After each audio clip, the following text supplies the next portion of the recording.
বিগত আওয়ামী লীগ সরকারের আমলে অসম চুক্তির কারণে ভারত বাংলাদেশ সীমান্তে কিছু ঝামেলা সৃষ্টি হচ্ছে বলে মন্তব্য করেছেন স্বরাষ্ট্র উপদেষ্টা লেফটেন্যান্ট জেনারেল মোহাম্মদ জাহাঙ্গীর আলম চৌধুরী। তিনি বলেন, যেসব অসম চুক্তি বাতিলের উদ্যোগ নেওয়া হবে। রোববার সচিবালয়ে আইন শৃঙ্খলা সংক্রান্ত উপদেষ্টা কমিটির সভা শেষে আয়োজিত সংবাদ সম্মেলনে একথা বলেন উপদেষ্টা। তিনি বলেন, দেশের জনগণ ও বর্ডার গার্ড বাংলাদেশ বিজিবির শক্ত অবস্থানের কারণে সীমান্ত এলাকায় কাঁটাতারের বেড়া নির্মাণ সহ অবৈধ কার্যক্রম বন্ধ রাখতে বাধ্য হয়েছে ভারত।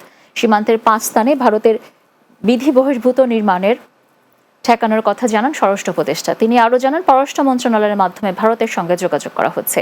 এছাড়া সীমান্ত নিয়ে ভারতের সঙ্গে করা অসম চুক্তি বাতিল করা হবে বলেও জানান তিনি। শূন্য লাইনের থেকে 150 গজের ভিতরে কোনো উন্নয়নমূলক কাজ করতে গেলে একে অপরের থেকে সম্মতি নিতে হবে। বাংলাদেশ ও ভারতের মধ্যে বিদ্যমান 4156 কিলোমিটার সীমান্তের ভিতরে 3271 কিলোমিটার স্থানে তারা অলরেডি কাঁটাতারের বেড়া দিয়ে ফেলছে। কতগুলি অসম কাজ যেটা মানে ইন্ডিয়ার করা উচিত হয় নাই, বাট আমাদের এই আগের সরকার তাদের এখানে কতগুলি একটা সুযোগ দিয়েছে। আমাদের বিজিবি খুব শক্ত অবস্থান নেওয়ায় তারা এই জায়গা থেকে কাজ বন্ধ করতে বাধ্য হয়েছে।